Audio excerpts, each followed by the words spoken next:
Hi, everybody. This is Julius here again with the Expert Mind and Body podcast presented by the Society for Neurosports. Um, this is actually episode 4, so we're really excited about that. Very excited about our guest today, Chris Algieri. Chris, tell everybody hi. Hi, everyone. So, really, we thought it would be important to talk today about high performance mindset. What it takes to kind of reach that next level. What are some of those factors that help somebody become a high performer? And I didn't think that there's anybody better than to have you on. Long career, professional boxing. You said 17 years. 17 years. Yeah, it'll be this November, actually. So 2 months from now, it'll be 17 years. Yeah, I think that's amazing, and I think it's so important to kind of talk about what goes into that. Mm-hmm. Across media, you're always hearing people talk about this performance mindset, but it's often not talked about the people that are the highest performers. So I'm really excited to have this conversation today. So I just want to first start off with just getting a little introduction about you. Tell us what you're into, your hobbies, what makes you Chris, and talk to us, of course, about your boxing career and some of the accolades that you've had. Yeah, absolutely. So I'm from Long Island, New York. I was born in Huntington, which is considered the heart of Long Island. Great place to grow up as a kid. Traditional, American suburbia, but very densely populated. Long Island has a ton of people. So growing up, my mother's from Argentina. She moved here when she was 13 years old. Met my father, who was a local guy. And they got married. They built the house that I grew up in. Still live in that house today. And so for me, a background of my mother's from Argentina, my father's Italian. Culture, family, food were a big part of me growing up. So very, very close to my family. I have one older brother. He's my best friend in the world. He's got 4 little boys that are like, I'm like daddy number 2 for them. So watching them grow up over the years has been pretty amazing. And it's just growing up on Long Island was fantastic. And like I said, very close knit with my family. And in terms of my athletic career, I was always an athlete. I was always into sports. I was specifically into one-on-one sports, just based on my personality. I didn't like the whole team aspect. My brother was a great baseball player. He was on the swim team. I gravitated more towards martial arts, wrestling, kickboxing, boxing. And that's kind of what my trajectory went. Pretty much from the age of 9 or 10 years old, I started in martial arts. And I was one of those kids where my parents would drop me off at the dojo as soon as school was over, or my grandparents at the time would drop me off at the dojo, and I was there until they were locking up at night. And that was pretty much me 5-6 days a week from the age of 9 till I could drive. Wow. And so I was more raised in a dojo than a house, if I'd say anything. It was pretty much in the morning, it was school, got home from school, really packed my bags and right to the gym. And then just kind of grew up in that lifestyle. So very, very regimented. Discipline was a big part of my upbringing. School was very important. It was pushed very, very strongly in my family as well from people in my dojo where, that was most important, because if I didn't do well in school, I wasn't allowed to go to the gym. And if I wasn't allowed to go to the gym, I was not a happy camper. So that was where kind of my love of individual sports and especially fight sports really, really grew out of. And there's really nothing else I wanted to be or saw myself as being. I was like, I'm going to be a world champion. I want to be a kickboxer. And boxing was my first love. So what age were you able to make these decisions? Like, it's easy to just listen to somebody that's been a professional for 17 years say, hey, I decided that I was going to be a world champion. But the gravity of a decision like that and to commit I want to know which age you just came up with this decision, like, hey, I'm going to be a world champion. Probably around 12 or 13, because that was when I went to my first live kickboxing event. We had kickboxers training in our gym. And we would have sparring night on Friday nights. And I was, a preteen at that time, but I was pretty good, especially at the sparring part. So I liked the fight. I was good at that. So I got invited to the adult sparring class on Friday nights. At age even as 12. Yeah, at age 12. Okay. And so we had, so we had we had some guys in there that were getting ready for a fight. And then, we always had the posters of the fight card all over the gym. And I remember as little young as 8, 9 years old, looking at these things like, oh man, they got their hands up and they're on the poster and it's got their name and their record, the date. And I'm like, man, this is cool. And then some of the guys I had been looking at on the posters were literally training that Friday night when I was going in there. So I'm like, oh man, the guys that I've been literally idolizing are real and they're right in front of me. So there was a fight coming up, a fight card coming up, and they were selling tickets to the gym. And I asked my dad, I was like, Dad, can we go to this? And he goes, yeah, sure, of course. So we grabbed a couple tickets. I brought a couple of my friends and we went, and honestly, that was it. I saw the glitz, the glam, the guys coming to the ring with their robe on and shadow boxing and warming up, the crowd, people hanging out. The ring is the centerpiece, right? And you got the lights over it.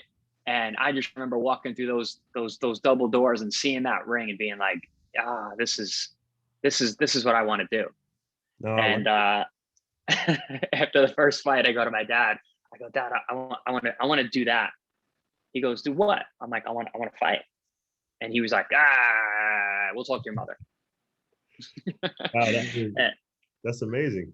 Like you just and then going. And then, I started training more and started going more fights. And I saw what it took in terms of the gym for watching the guys train. We had a world champion in our gym. Wow. So I got to see him firsthand. And his name was Diesel Dave Buglione. And an Italian kid from Long Island. Good looking, young, strong, super fit. I was there when he won the world title. I was there while he was training for it. So it was a big deal. And I remember seeing that and I'm like, all right, if this guy right next to me pretty much can do this, I can do this too. And I said, I want to do that, but I want to do it better. And he had won, what was the name? Which title did he have? I'm trying to remember the organization that he had. I think it was one of the organizations. It might have been the WKO, World Kickboxing Organization. Mm-hmm. But the universally recognized one was the ISKA, the International Sport Karate Association. That was the world title. Like if you're that world champion, you are like considered the champion of the world. Because there was a bunch of other organizations, and those guys would fight. And they were world champions, but the guy was the ISKA guy. So for me, I was like, all right, I want to win a world title, but I want to win 2 world titles because I wanted one up him. But I wanted one to be the ISKA, and that was my goal that I set when I was a kid. And but then I was also went a little loftier and said I want to box too, and I want to be a boxing world champion. So I had this all planned out as early as 13 years old. I was a teenager, and I was like, I'm going to be a world champion this one and that one, and then I'm going to go to boxing and be a world champion there. Everybody thought I was nuts. Even my trainer was like, boxing is a whole different thing. Like, we're going to work for the kickboxing world titles, but boxing, he's like, he called me Chrissy. He's like, everybody tries that, the transition to boxing, it doesn't really work out. And that pretty much went one in year one, out the other one. I was like, that okay, but I'm still going to do it. That gives me a couple questions. First, we have to finish the story and see, how the dream of wanting to become a world champion kickboxer and boxer worked out for you. But I think that sometimes it's easy to underappreciate, having somebody that performs at a high level, world champion. Like what were you able to learn from him? You said that you're able to work out and see him. And of course he gave you the confidence and belief that it's possible, but from being in that same training environment, what were the things that you picked up, just from observation or from conversation that you were able to build on in your own career? Honestly, he didn't give me really the time of day. It wasn't like he was the kind of guy who like took me under his wing or said, hey man, you can do it too. It was a weird kind of like almost competitiveness that we had between each other, even though we were, a bunch of years apart. But like I said, I was good as a kid. Like I could really fight even when I was young, and I was sparring with these guys and these much older guys. But it wasn't like he was a mentor in any way. If anything, he was a target for me. He's like, okay, he's right here and he's doing it. That to me was like, that means I can do this. And not that I'm going to go ask him like, hey, can you help me? I didn't take it like that. I took it as, and I made it a competition on my own mind that I had to do better than him. I had to win 2 world titles because he won 1, and I had to get the better one. So it was a kind of a self-imposed competitiveness, and maybe even honestly, I took it that he wasn't helpful to me as he was competitive with me as well, which may or may not have been true, but it doesn't matter. It just set my mind in that way.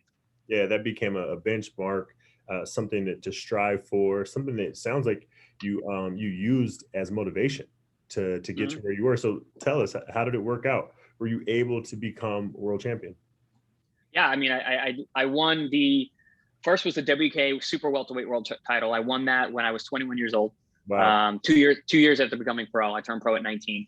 I actually wanted to turn pro at 18, but I broke my wrist in training. It was my freshman year of college, and I was going to turn pro my freshman year, my first semester in the fall, which was a heavy ask.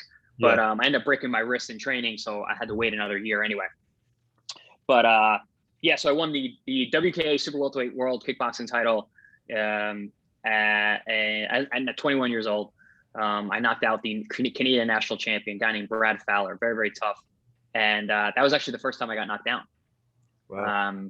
He hit me with a right hand, and I saw stars, and then I saw the mat. Didn't know that could happen, but I learned quick. And then I won my true goal, my ultimate goal for kickboxing was the ISK world champion. Excuse me. I won that when I was 23. So 2 years later, I moved down a weight class. I went to welterweight, 147 pounds, and I won the ISK welterweight world championship. I fought in Atlantic City. It was at the Tropicana Hotel in front of a ton of people. It was awesome.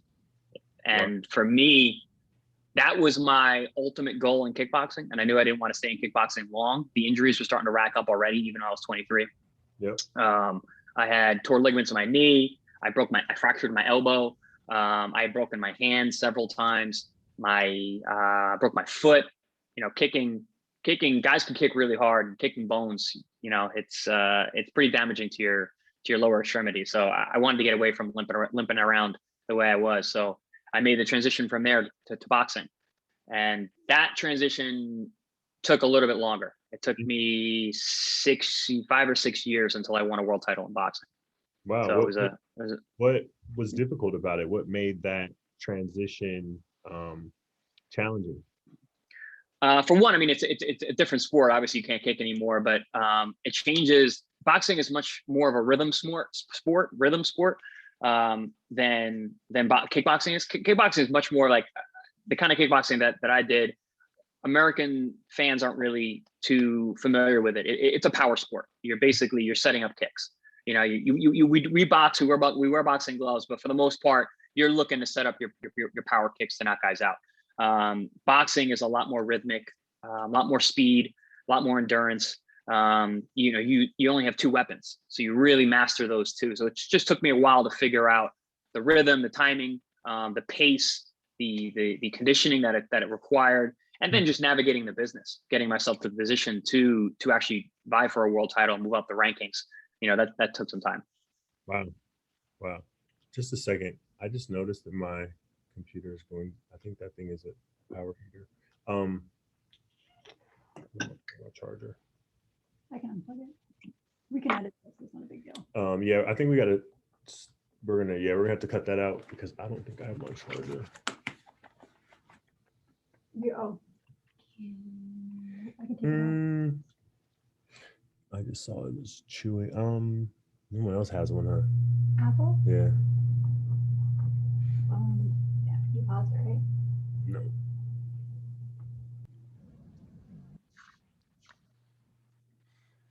All right. So I think it's really important to kind of touch on some of the aspects that really allowed you to perform at the level you performed at, to become a world champion in 2 sports. And one of the things that I think about that is often underappreciated when you talk to professional athletes and people that have been able to go out there and have a high level of performance time and time again. It doesn't mean you win every time or you don't have rough patches, but to be able to have a consistent resume of performing at the top of your game, sport, I think it's important to look at, what allows a person to do that. So one of the things that comes to my mind is first and foremost attention to detail.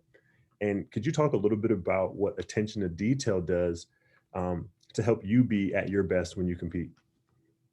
Yeah, absolutely. So even as a young man, I was always good at school. I was always very school orientated. Like I said, that was a big push from my family growing up. Something that was my grandparents, my parents, my brother even. They really stressed the importance of school. So kind of, I think what I learned, while studying, I brought that into the gym with me for my fight career. So especially with my boxing career, where I felt like I was starting from like so late in age, I was in my 20s. Most boxers that you see at the highest level have been doing it their entire lives. Mm-hmm. I was coming from kickboxing, but they're different. They're different sports. It's a different world. So for me, I was very very conscious of what I was lacking and in terms of my experience and having high level boxing coaching. So I was like, all right, well, how can I make up the difference and also start it late? I decided that I would just become a better athlete, and I would really focus on the way I trained, training above and beyond what was around me in terms of what I saw in the gyms and what guys were doing. Really dialing in my nutrition from me specifically, and using myself like a guinea pig and a test subject to scientifically find the best way that worked for me at that time in terms of my diet and my nutrition, my training, my volume, my rest and recovery. So I really just pen to paper and I wrote down everything I did Wow. from even when I was in 17, 18 years old, getting ready for my amateur kickboxing fights. I had a coach who was also a world kickboxing champion, who suggested I get a big desk calendar, that had the big boxes for each day. Yeah. And I would write down everything that I did training wise that day. I put my weight in the morning, what I weighed when I woke up. I would do my training for the day. I think I would put maybe what my dinner was that night. And then I put a smiley face, kind of like an emoticon to signify how I felt during those workouts.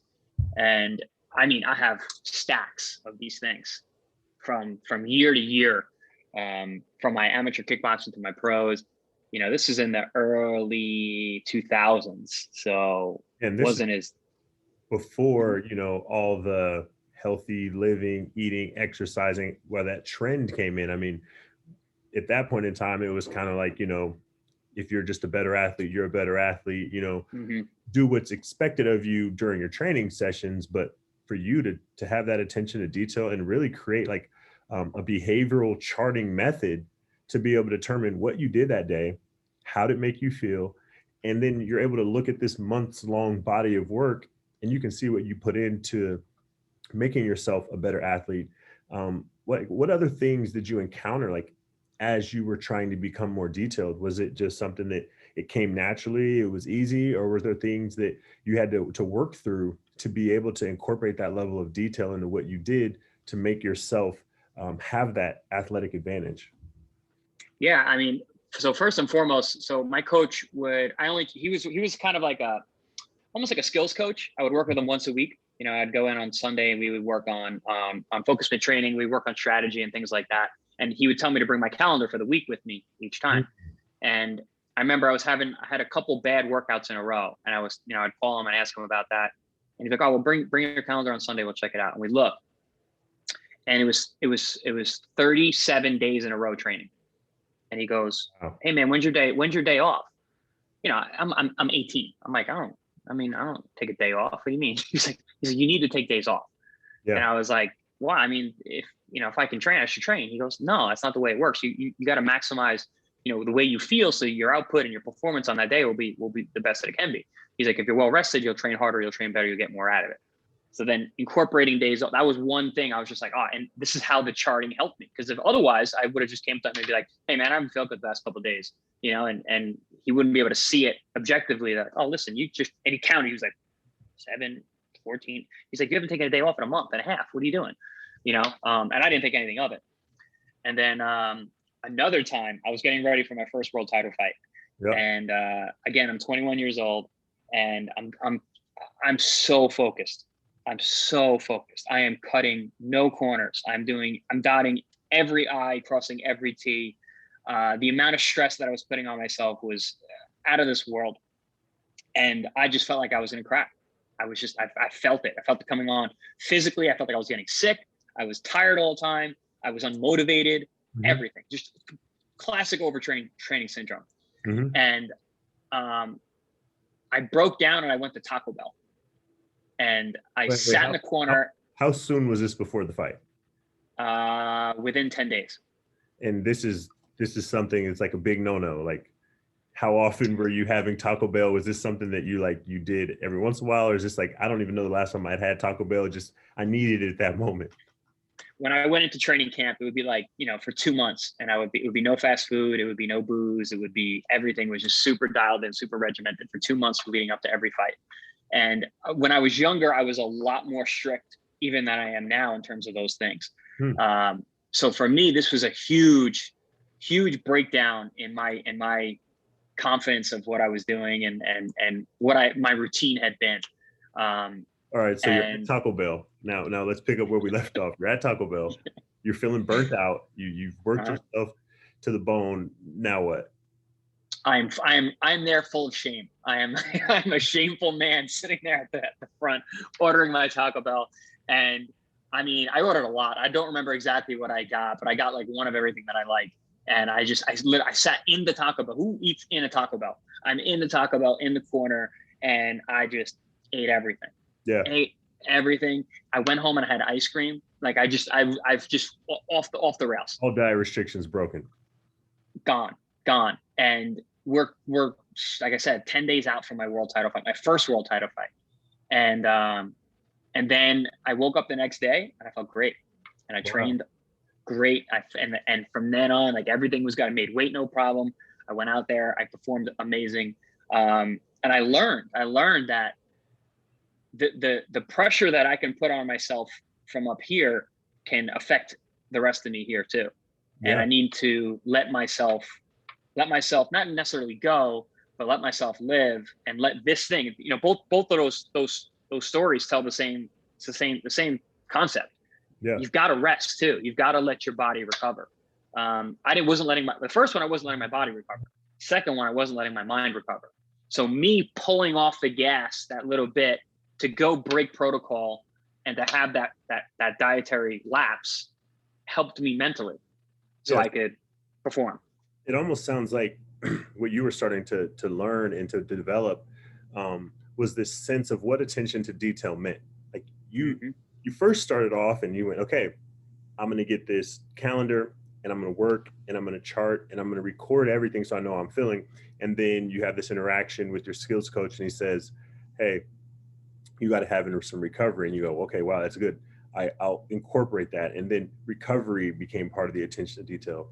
And then you realize, man, if I have this goal of perfection and I'm trying to do everything perfect, that's going to wear me down mentally. And then you realize, okay, I have to create some space, some room between perfection and your level and whatever standard you had set for your attention to detail so that you could be at your best mentally. And I think that that's like such a fascinating story to see that you're learning these things firsthand, like kind of like in science, we would say like in vivo, like here's your experiment. How do I make myself the best? Here's these things that happen. So kind of talk to me about this word commitment. All that you've done and all that you've shared shows a high level of commitment, but I think that's another thing that's a key factor in high performance. And what other ways has commitment been important for you in your career? Yeah, absolutely. I mean, like I talked about the term camp, like training camp. That's pretty common amongst fighters and fight sports and boxers. And I think, we think of Muhammad Ali would go away to camp. He'd go to upstate into the upstate New York or Pennsylvania. He was doing his training camps. Mike Tyson would go to the Catskills. Marvin Hagler used to call it the penitentiary. That's what he called training camp when he's getting ready for a fight, get himself into the mindset. And so I read a lot of books on boxing.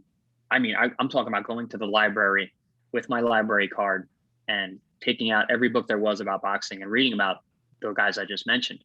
Wow. And Marvin Hagler, reading about him and the idea that he called training camp penitentiary. And then he wore the hat that said war, capital letters, boom, to the press conferences, and when he was at the weigh-ins, and that became his signature. He had a hat that just said war, capital letters. He was putting his mind into the position to do what he needed to do. Mm-hmm. He was going to fight. He was going to what he considered war. He was in penitentiary while he was training, which meant he was completely regimented. His life was out of his own hands. He was 100% committed to getting ready for war. Yeah. So that mindset, for me, reading that as a kid was like, all right, this takes ultimate sacrifice, ultimate commitment. So I learned that at a pretty young age, even before I even started in this stuff, just from reading about the history of these guys. So for me, going into that, that was kind of, I knew sacrifice was the way to the top. I knew discipline, I knew commitment, I knew sacrifice was a big part. Yeah. So that was never needed to really be instilled in me. I just kind of intuitively understood that. And as I got into college and was turning pro, I didn't have time to not be committed. I didn't date in college. I had no girlfriends in college. I focused 100% on my school first, my grades, and then my sport. I was a professional fighter. I also had jobs. I was working to pay for, my school and to pay for training and gas. And Long Island's not a cheap place to live. So I had to work as well around all that. There was no time for me to not be committed. And my coach back then said to me, he said it to me, and then he said it in interviews as well later. He's like, Chris has no bad habits. Wow. And I didn't agree with that. I just thought, I don't have time for bad habits, because if I'm not 100% efficient, I'm not going to get done what I have on my plate. Wow. I mean, that's amazing. I mean, to have a kind of commitment where you're going to school, you're doing everything that's required being a professional fighter, and you're working, and you're doing this at such a level of commitment. I mean, I've been around a multitude of professional athletes, and I'm shocked listening to this story, because I haven't heard many stories of that type of commitment. The effort and the energy that you put in to making your life about these things that were important to you, and to have a coach say you have no bad habits, or what I was thinking when you were talking is, man, Chris had no distractions. He was really committed to his life in a way that I rarely hear. And I think that's a fascinating part of your journey. And it kind of leads me into the next thing that I wanted to talk to you about, is just this longevity, to have been fighting for, well, since you were 12 years old, number one, but professionally for 17 years, coming up this fall. Talk a little bit about what it takes to do this for such a long time. I think a lot of it stems from that commitment, being committed to the effort and to the work, and making it a lifestyle. I had a moniker for 10 years. I mean, I still do, called the champion lifestyle. And it was before I won any world titles. I said, I live the champion lifestyle, meaning I'm not the champion now or yet, but I will be. But in the meantime, I'm going to act like one, walk like one, train like one, do everything like one. And that's what the lifestyle means. It's the champion lifestyle.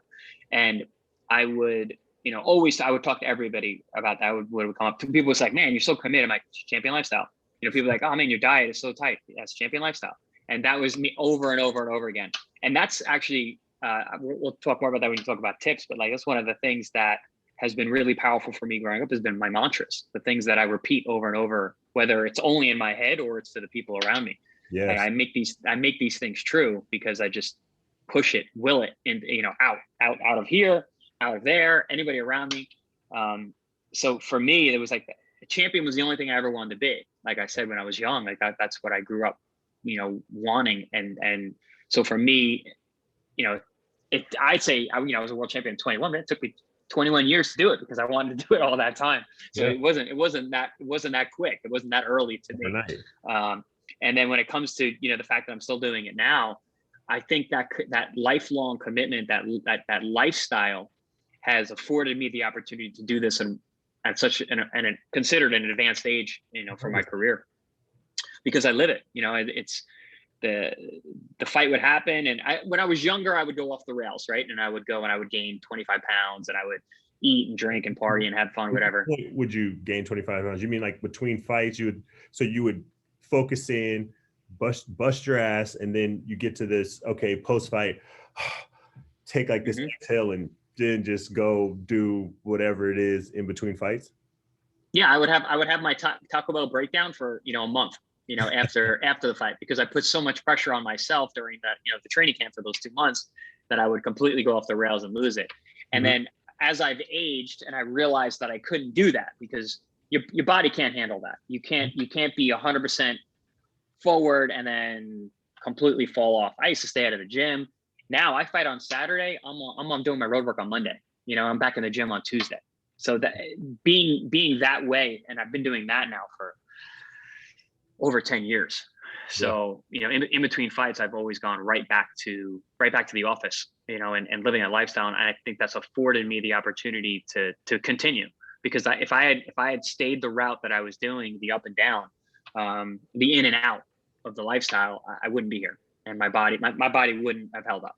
So what do you think was kind of the thing that maybe was most threatening, or what was getting in the way most of this championship lifestyle? Because I mean, when you set an intention, and honestly, you're phenomenal at following through on whatever it is that you say you're going to do, and that commitment, it exudes from you. But what are the things that you really had to get through, to push through, so that you were able to get to that championship lifestyle? I think one of the big pitfalls, and this is for everyone, not just for me, but is social things, social interactions, people, friends, family. The feeling that you owe people, time and opportunities, and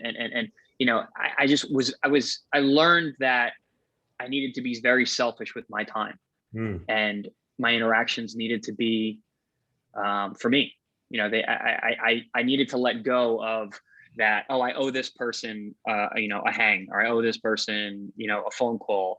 And, I lost a lot of friends in the process, a lot of friends, a lot of girlfriends, a lot of relationships, crashed and burned because of that. And I say it now to this day, it's like all the friends that I have now, they all understand that what I do it comes first and foremost. And I'm not always going to be the best friend, at the time, because I'm 100% focused and committed to something else first, because that is my life. And what I do for a living is very dangerous.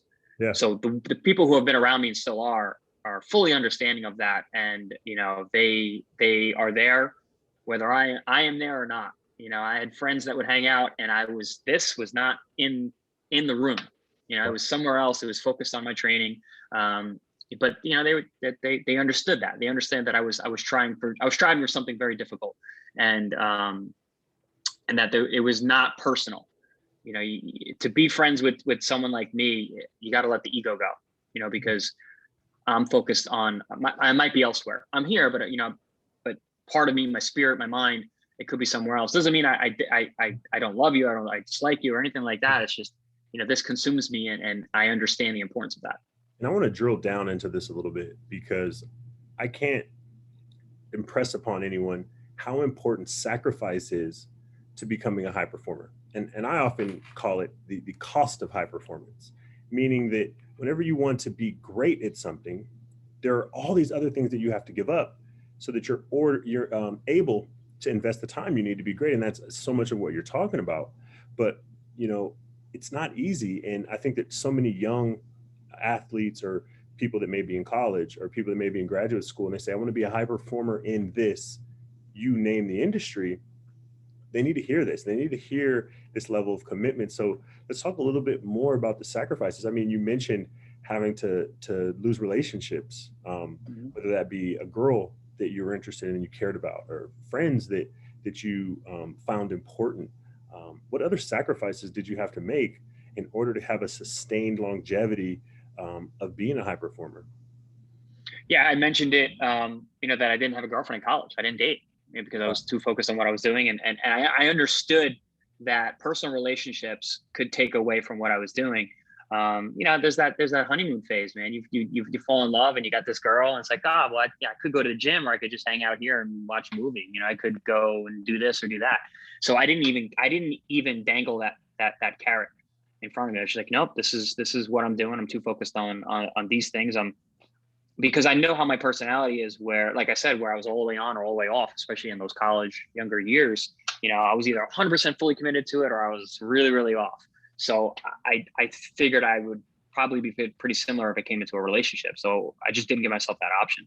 But even since then, I mean, vacations, family parties, weddings, birthdays, all of those things, it's just, those things all take a back seat. And even to this day at 37 years old, where, if someone wants to book a vacation with me, or it's like, I can't.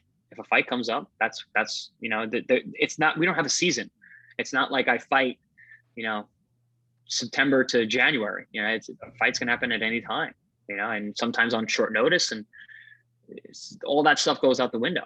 Nothing matters. So scheduling in advance isn't even a thing, and it's never been a thing. And that can be very difficult for the people around you, your loved ones, who, your spouse or your girlfriend or your boyfriend or whatever, and they want to book something with you. They're excited. They want to, this is the life I live, and this is the life that I choose. And it's just, the opportunities are there. They're few and far between. And I don't want to miss them. So I can go hang out in Tahiti, or go, lay on a beach, or go skydiving, or whatever, so.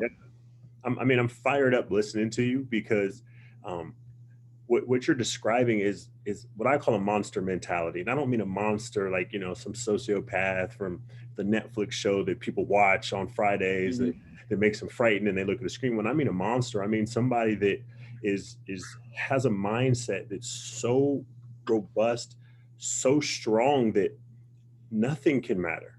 A full commitment to what you're doing. To me, I call it a monster mindset, because you're willing to say, no, I can't, not to things that are uncomfortable, to things that are pleasurable. Like, Mm-hmm. in order to continually say no to things that are pleasurable, like, that goes against the way we're organized biologically. And you've developed a monster mindset to say, this is the lane I'm living in. And if it's not in here, it has to wait. It has to wait until this career is done. It has to wait until I'm ready to put this aside. And I think it's just really, really been phenomenal to hear how, attention to detail, commitment, and what you've done to create longevity, the sacrifices that have went into helping you be who you are today, all are such important components of a high performance mentality or mindset that I don't hear about in books. No one tells me, hey, you got to think about this sacrifice before you commit to that. We often kind of glaze over these things because they're so difficult, and they don't sell in the book at the airport right next to the candy. But one thing I ask everybody that comes on the podcast is to give a couple tips, or one tip, really, so that the listeners, if they want to create that high performance mindset, that monster mentality in their life, what advice could you give from somebody that has walked and lived this journey for so long, to really allow them to be able to reach their own personal high performance?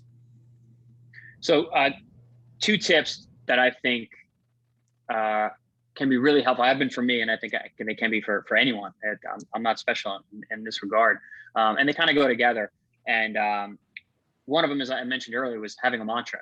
Having something to repeat over and over in your head, and it could be one word. It doesn't really matter what it is, as long as it signifies something to you. And I've had many throughout my career. I'd mentioned the champion lifestyle one.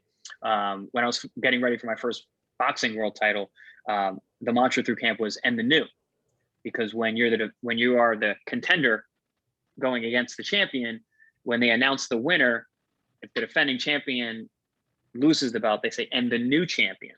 Yep. So in my mind, the first thing I was going to hear when I knew that I was champion of the world was not Chris Algieri. It was going to be "end the new." Yeah. So our mantra throughout the entire camp, the whole team was screaming at the top of our lungs every chance we got, was "end the new." So in my mind, it was over and over, "end the new, end the new." I had it on Post-its, on my mirrors, and everything.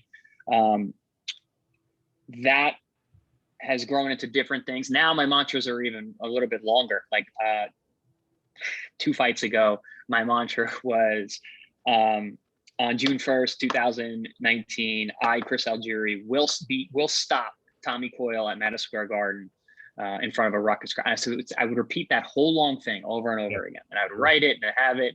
And that's not necessarily a mantra, but it was a goal, and it was something that I would repeat over and over and over in my mind, and it happened. Yep. I wrote, when I was, again, another one, getting ready for my first world title, I wrote it on a Post-it and I put it on my mirror. So every morning when I brush my teeth, I would see that thing first thing, which I actually took from the Rocky movies. So it's not, I didn't make it up. But it was, he had a picture of Apollo, but I had some words written, and it was, I, Chris Algieri, will defeat Ruslan Provodnikov on June 14, 2014, at the Barclays Center. And I still have that posted to this day in my room back in my house in New York. So for me, seeing that every day when I woke up, and then every night before I went to bed, and then periodically throughout the day, it was like, I see it, I read it, it's real. I see it, I read it, it's real. So having that repeatable mantra or goal or mindset, I think is really important to really saturate the idea of what you're trying to do, what your goal is. It can be really beneficial. The other tip that I would say would be utilizing visualization and meditation. So taking time away from your day, taking time away from your devices, taking time away from screens.